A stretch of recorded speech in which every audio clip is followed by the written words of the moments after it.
दास जिन महापुरुषों के नाम गिना रहा है, आप ये ना समझना कि जहां ये रहा करते वहां बड़ी भक्ति होगी। वहां कख नहीं किसी के पास।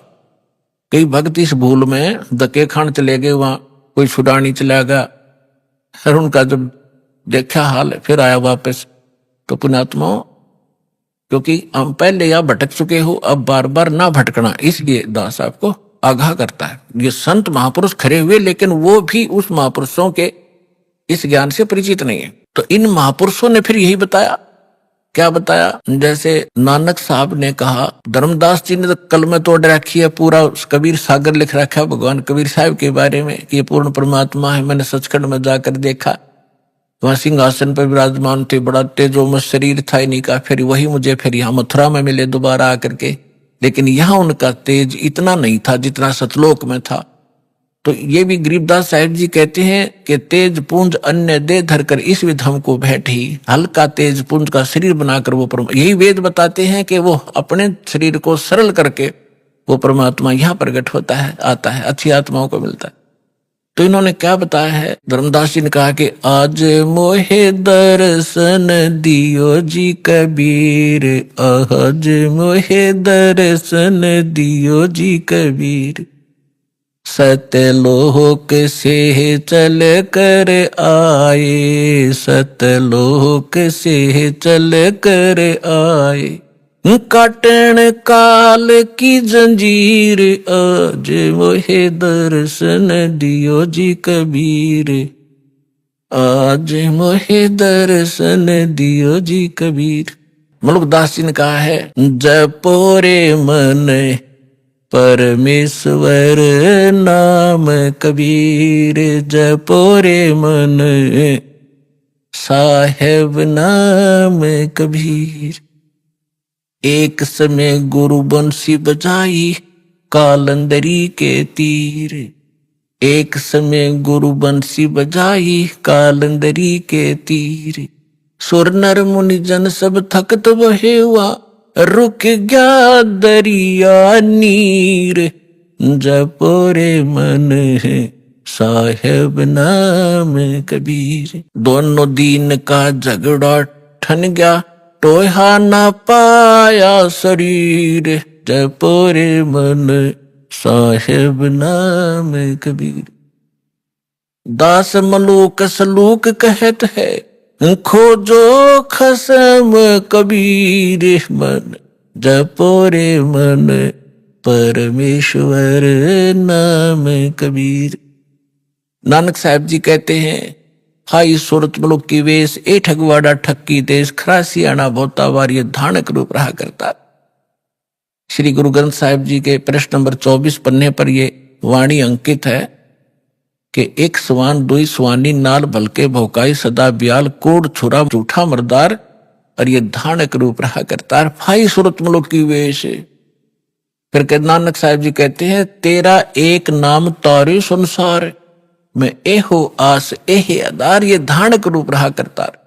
फाई सूरत मुलुक की वेश, ए ठगवाड़ा ठगी देश, खरासियाना भोता वार, ये धानक रूप रहा करता।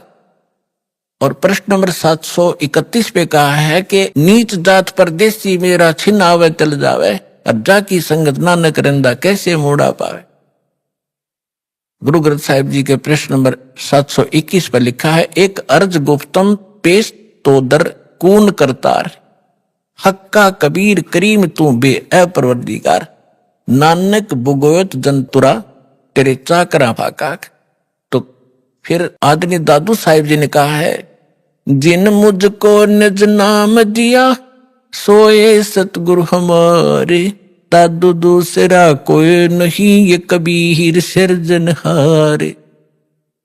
आदरणीय गरीबदास साहिब जी को परमात्मा मिले जब वो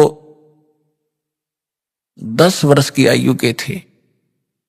आदरणीय गरीबदास साहिब जी का जन्म विक्रमी संवत 1774 में हुआ और सन 1717,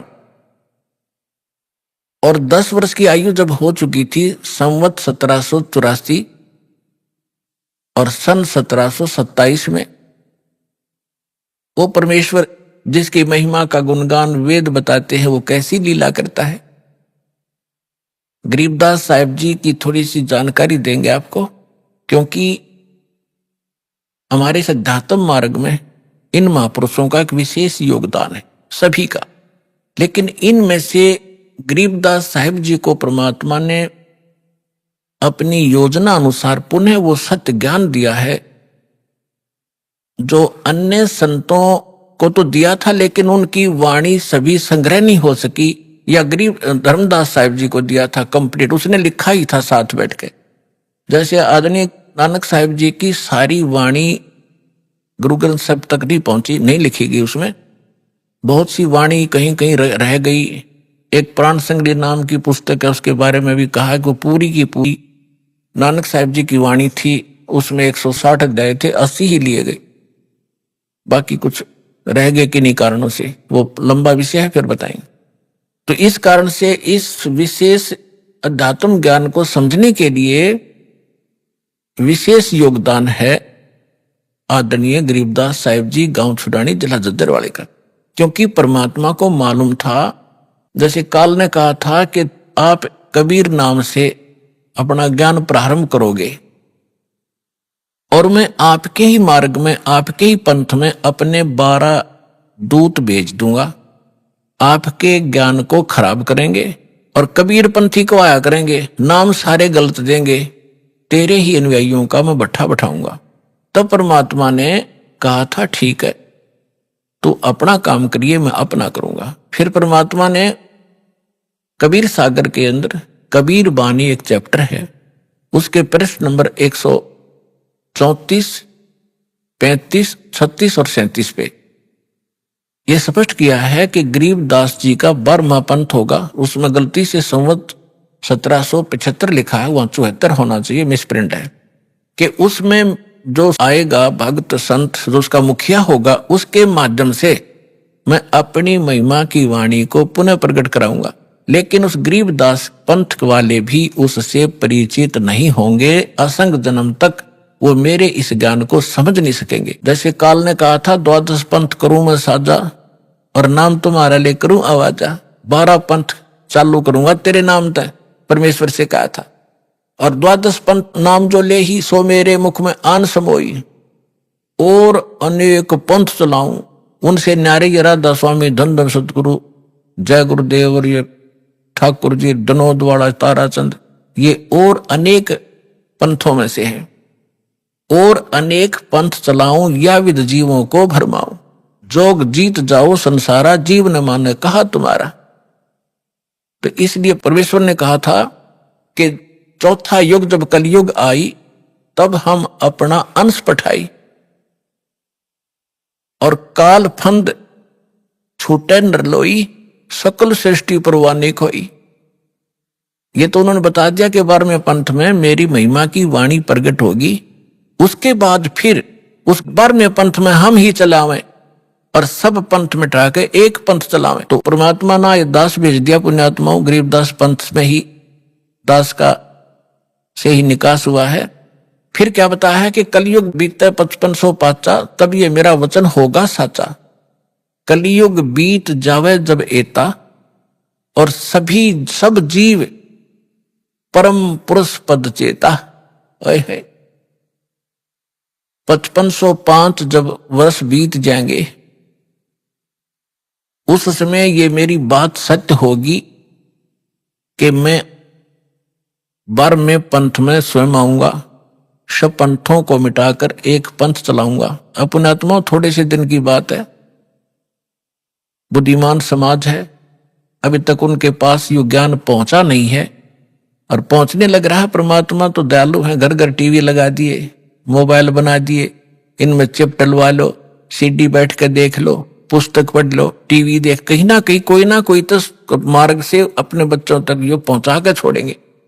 और जब उनको ये समझ में आएंगे, हाय ऐसे आएंगे दौड़कर और सब एक हो जाएंगे, सबका मोक्ष होगा, सब यहां भी सुखी होंगे और सतलोक जाएंगे, जहाज भर भर कर भगवान आपको सतलोक छोड़ का होगा।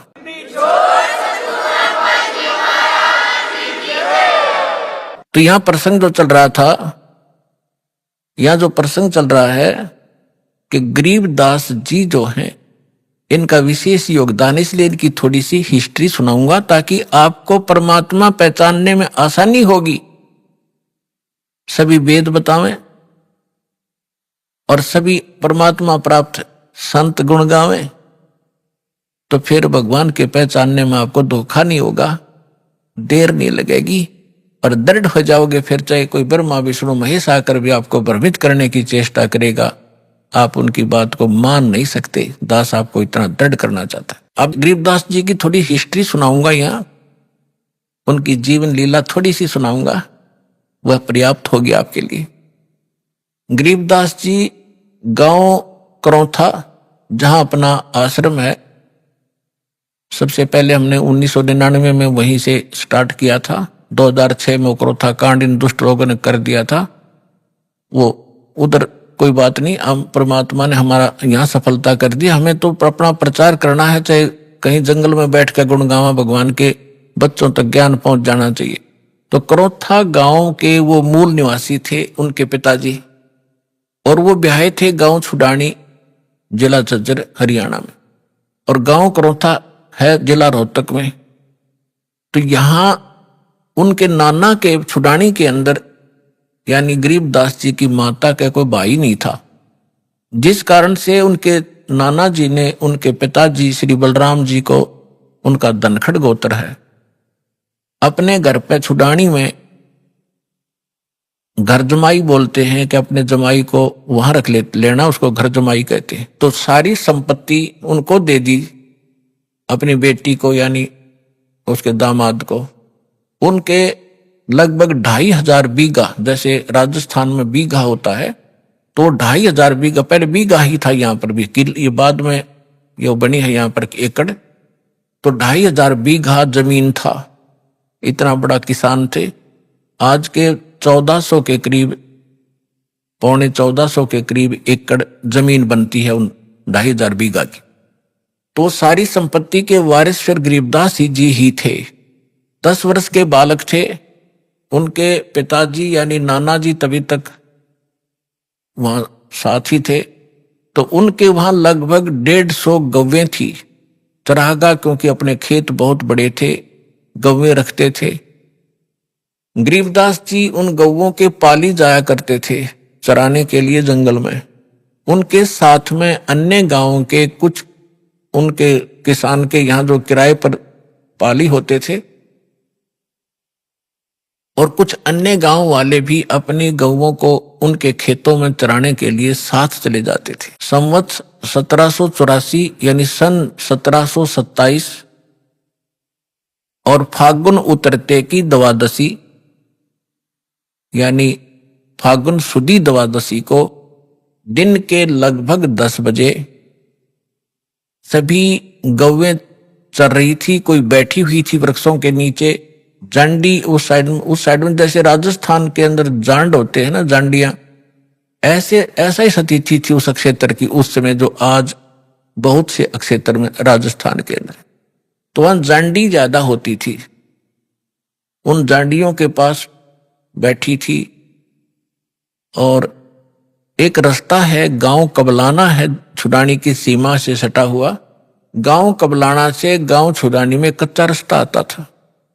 उस कच्चे रास्ते के ऊपर एक बड़ा पेड़ था जांडी का, उसके नीचे सभी पाली बैठे हुए थे, इंक्लूडिंग गरीबदास जी,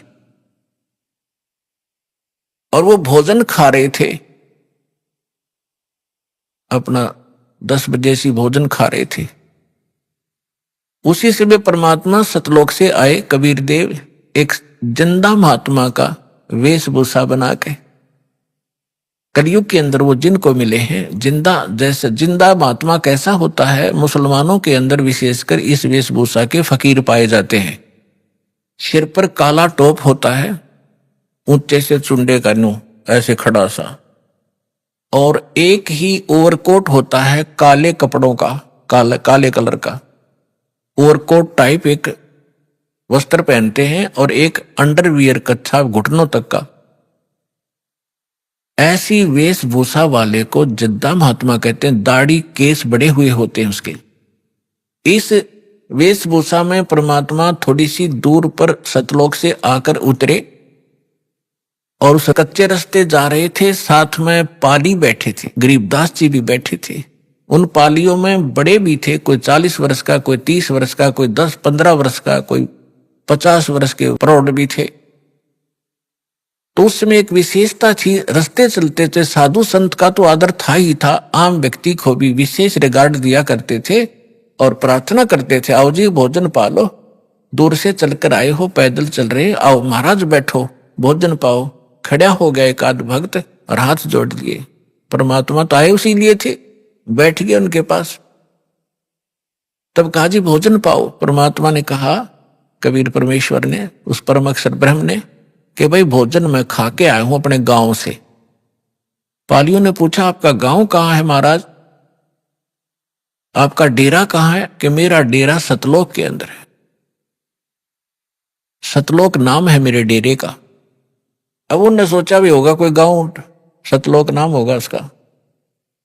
तो महाराज जी भोजन खाओ। परमात्मा बोले भोजन नहीं खाऊं मैं, छका हुआ भी खा के आया। तो दूध तो पीना ही पड़ेगा आपने, हमारे पास ऐसी गव्वे हैं, अभी 5 मिनट में दूध निकाल देंगे, ऐसी शरीफ गायें भी हैं। तो परमात्मा बोले भाई अगर दूध पिलाते हो तो कंवारी गाय का दूध पिया करूं मैं। तो सभी कहने लगे बाबा जी तेरा दूध पीने की नीत नहीं है, आप तो मजाक करते हो, उपहास कर रहे हो हमारा, आप दूध पीना ही नहीं चाहते। परमात्मा कहते पीना चाहता हूं, निकालो, कंवारी गाय का दूध पीता हूं भाई मैं। तब गरीबदास जी खड़े हुए, उनकी एक प्रिय बछिया थी जिसको अभी बैल ने टच नहीं किया था, दूध पीना मां का छोड़ रखा था। लगभग 1-1.5 वर्ष की बछिया हो चुकी थी, 1 वर्ष की, 1.5 वर्ष की। उसकी गले के रस्सी बांध रखी थी, उसको ला पकड़ के कहा देखो महाराज जी इसके बच्चा तो है ही नहीं, दूध कैसे देगी? परमात्मा बोले कोई एक पात्र लाओ जिसमें दूध निकालेंगे, ये दूध देगी भाई। अब वहां एक मिट्टी का बर्तन था, जैसे जल पीने के लिए या लस्सी पीने के लिए ले जाते थे, उसको साफ करके रखा हुआ था। तो उसको कहा कि ये रखा जी पात्र है। कहने लगे इसको फिर धो दो एक बार अच्छी तरह, फिर धो दिया साफ करके, इसके नीचे रखो गाय बछिया के। बछिया के नीचे गरीबदास जी 10 वर्ष के बालक पर तगड़े हो जाते थे, पकड़ कर बैठ गए, हंस रहे हैं, देख रहे बाबा जी कैसे दूध निकालेगा। अब परमात्मा ने बछिया के कमर पर थपकी मारी, लंबे लंबे सतन हो गए और दूध की धार बह चली। जब वो पात्र भर गया अपने आप दूध बंद हो गया। गरीबदास जी हैरान कि बाबा जी बड़ा शक्ति वाला है। अगले महाराज जी फिर पी लो। आपने निकाला कुछ दूध, परमात्मा ने पिया। फिर उन पाली उपस्थित थे, बड़े छोटे जितने भी थे, उनसे कहा कि ले बेटा बच्चों पी लो, ये दूध यहां का नहीं है, मेरे डेरे से आया सतलोक से, अमृत है, ये पी लो। वो पाली जो बड़े वाले थे, समझदार माने थे अपने आप ने, वो कहने लगे हम ना पीवा जादू जंत्र का दूध, और कुंवारी गाय का पाप लग गया हमारा। इतने झूठा कर दिया कि मेरा तो कौन सी जाति का है। वो तो उठकर चले गए। कहते हैं सकल पदार्थ है जग माही, कर्म ही नर पावत नाही। गरीबदास जी बोले ला महाराज जी आपका अमृत कद कद मिला मुझे झूठा। पुण्यात्माओं ये है वो पुण्यात्मा जिनके लिए भगवान भटक रहे होते हैं, तो दृढ़ भक्त होते हैं, उनका स्वभाव न्यारा होता है, उनके लक्षण अलग होते हैं, तो तुरंत गट गट जितना पीना था पियर बाकी रख दिया। तो परमात्मा ने उनको ज्ञान समझाया, सारी कहानी सुनाई। तो परमात्मा से कहा बच्चे ने कि भगवान आप ऐसा स्थान बताते हो, क्योंकि वहां तो सारे दुख ही दुख होता था, जैसे राजस्थान रेगिस्तान है ऐसे ही वह क्षेत्र था, ना कोई नहर का साधन था उस समय, दुख दुख थे वहां पर, कभी सूखा गिर जाता था। तो परमात्मा ने बताया कि मेरा जो डेरा है बेटा, वहां पर ऐसे दूध की नदी बहती है, घी के सरोवर हैं, और वहां पर काजू किस्मत सेब संतरे सदा बाहर वृक्ष हैं, वहां कोई अभाव नहीं है, बहुत सुंदर लोक है। अब बालक था, प्रबल इच्छा हुई कि भगवान क्या वो लोग मैं देख सकता हूं? परमात्मा बोले ऐसे नहीं देख सकते, पहले आपने मंत्र लेना पड़ेगा, मेरा शिष्य बनना पड़ेगा, तभी उसमें आप प्रवेश कर सकते हो। बोले जी बना लो। क्यों कैसे बनाओगे? मुझे शिष्य। परमात्मा ने प्रथम मंत्र दिया और कहा बेटा अभी तेरे को सतलोक ले चलता हूं, अपना डेरा दिखा के लाता हूं। उस आत्मा को निकाला, ऊपर ले गए, ब्रह्मा विष्णु महेश के लोक दिखाए, धर्मराज का लोक दिखाया जहां बैठकर वो सबका न्याय करता है।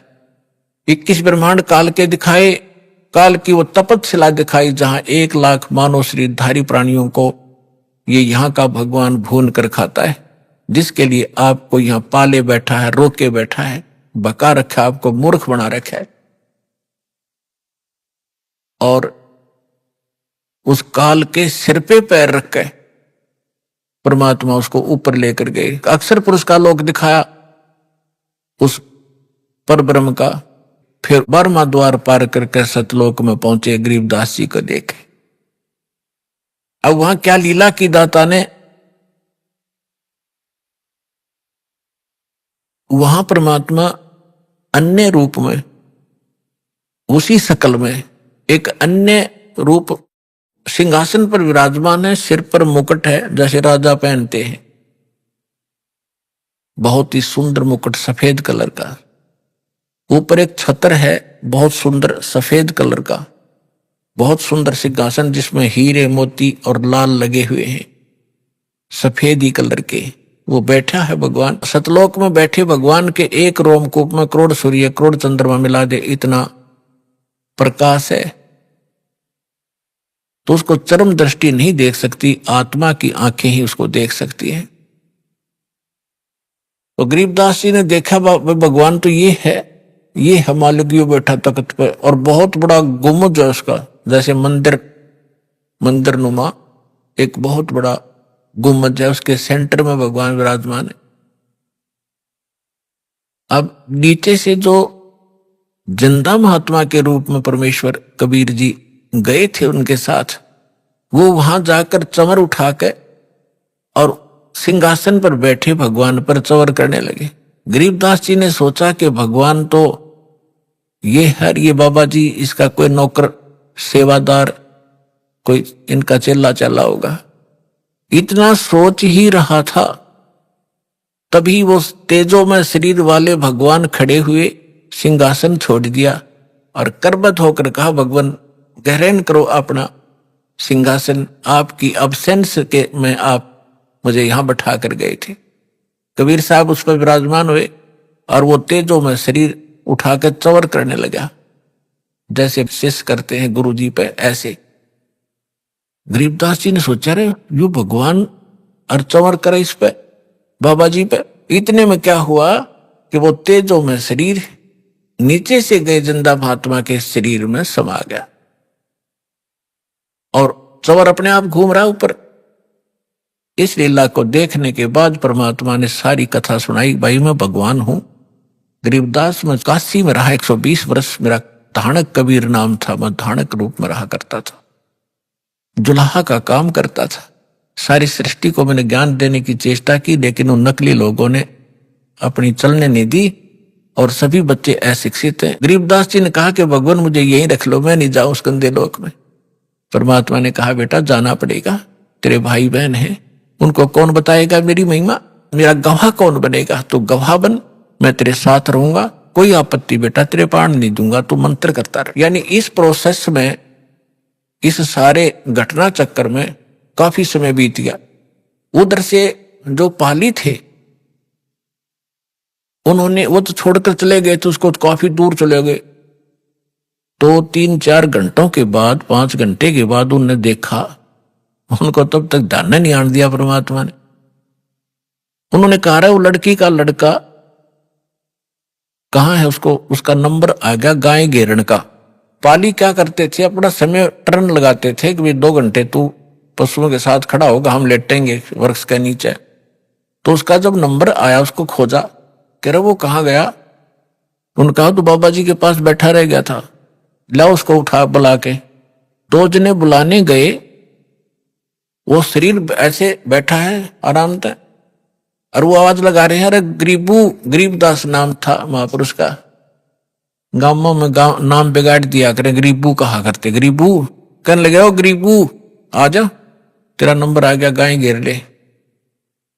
निकट से आके कहने लगे, ओ भगत जी खड़ा हो ले। उन्हें सोचा समाधि लाए बैठा है, और वो बैठा शरीर शरीर टिका था उसका, पकड़ के हिलाया, कहते गए भगत जी खड़ा हो।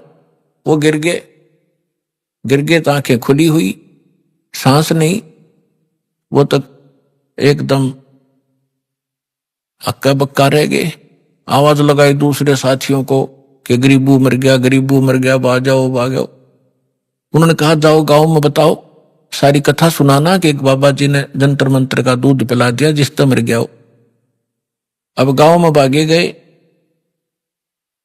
माता पिता का इकलौता पुत्र, वो भी 12 वर्ष शादी के बाद हुआ था, विवाह के उपरांत, और उसकी मृत्यु सुनकर दोनों अचेत हो गए, बेहोश हो गए, चक्कर खा के गिर गए। फिर गांव के अन्य लोग, उनके नाना जी साथ और भी बहुत से, जिसने भी सुना वही चल दिया खेतों की तरफ। वहां से बच्चे का शव उठाकर लाए, शाम होगी, चिता पर रख दिया अंतिम संस्कार करने के लिए। तब परमात्मा ने कहा, बेटा जल्दी जा, ना वो खराब कर देंगे तेरे शरीर को। गरीबदास जी को सब कुछ दिखाया, वहां से सारा दिखाई देता है, यहाँ पर चाहे चीटी देख ले चलती, वहां ऐसी दिव्य दृष्टि मिलती है। गरीबदास जी तुरंत छोड़ दिए, जा बेटा स्पीड से, 1 सेकंड के भी कुछ अंश में आत्मा में प्रवेश कर दिया गरीबदास साहिब जी को। ऐसे जब चिता पर बैठे हुए थे, उनका जैसे बांध कर ले जाते हैं ना, उस अर्थी के ऊपर रस बांध लेते हैं, रस्सा कहीं गिर ना जा रास्ते में, वो नौका ने रखा ही था, इतने में उठ गए और वो बंधन अपने आप टूट गए, खुल गए। और खड़ा होकर 10 वर्ष का बालक देखता है तो वह कहाँ गया, जैसे सरप्राइज सा होता उसको, उसकी भाषा बदल गई, उसका विचार बदल गए, बुजुर्गों जैसी बातें करने लग गया और ये बानी सुनाने लग गया। अब जिससे भी बात करे ये अमर बाणी बोल कर बात करे।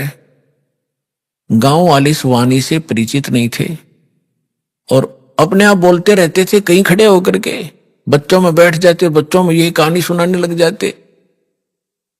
अलल पंख अनुराग सुन मंडल रथीर, दास गरीब उधारिया सतगुरु मिले कबीर।